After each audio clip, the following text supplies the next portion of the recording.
ഇനി അടുത്ത് നിങ്ങൾ മനസ്സിലാക്കേണ്ടുന്ന കാര്യം different types of order mechanism.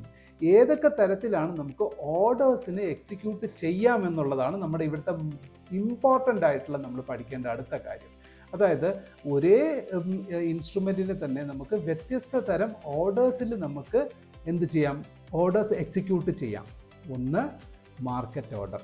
സിമ്പിളായിട്ട് മാർക്കറ്റ് എന്ന് പറയുന്നത് ഇവിടെ ലൈവ് മാർക്കറ്റിൽ എന്താണോ ഇപ്പോൾ നിലനിൽക്കുന്ന പ്രൈസ് എന്താണോ അതേ പ്രൈസിൽ നമുക്ക് ആ ഒരു പർട്ടിക്കുലർ സ്റ്റോക്കിനെ മേടിക്കണം, അല്ലെങ്കിൽ പർട്ടിക്കുലർ ഇൻസ്ട്രുമെൻറ്റിന് നമുക്ക് ബൈ ചെയ്യണമോ സെല്ല് ചെയ്യണമെങ്കിൽ നമുക്ക് എന്ത് ചെയ്യണം, മാർക്കറ്റ് എന്ന് പറയുന്ന ഓപ്ഷൻ. ഇവിടെ ഇപ്പോൾ നോക്കൂ, മാർക്കറ്റ് ഓർഡർ. മാർക്കറ്റ് എന്ന് പറയുമ്പോൾ എന്താണ് ഇതിൻ്റെ ക്വാണ്ടിറ്റി? നമ്മളിപ്പോൾ മാർക്കറ്റ് ഓർഡറിൽ ഒരു സംഭവത്തിലേക്ക് ഇത് ചെയ്തു.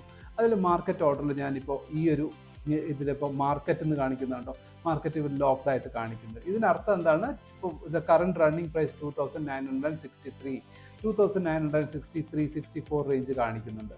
സോ ഈ ഒരു സാധനത്തിൽ എനിക്കിപ്പോൾ ഇവിടെ ഇൻസ്റ്റൻറ്റ് ബൈ കൊടുക്കുക, അല്ലെങ്കിൽ എനിക്ക് ഇവിടെ കണ്ടോ ബൈ സെല്ലുന്നൊരു ഓപ്ഷൻ കണ്ടോ, ടൂഗിൾ ബാർ പോലെ നമ്മൾ ഇപ്പുറത്തേക്ക് ഇതിനെ ഒന്ന് നമ്മൾ ക്രോസ് ചെയ്ത് കഴിഞ്ഞാൽ സെല്ലാകാം, ഇപ്പുറത്ത് വന്നു കഴിഞ്ഞാൽ അതിനെ ബൈ ചെയ്യാൻ പറ്റും. സോ ബൈയോ സെല്ലോ നമ്മൾക്ക് മാർക്കറ്റിൽ തന്നെ, നമുക്ക് മാർക്കറ്റ് പ്രൈസിൽ തന്നെ ഓർഡർ എക്സിക്യൂട്ട് ചെയ്യുന്നതിൻ്റെ ഓപ്ഷൻ്റെ പേരാണ് market. Investments in the securities market are subject to market risk. Read all the related documents carefully before investing.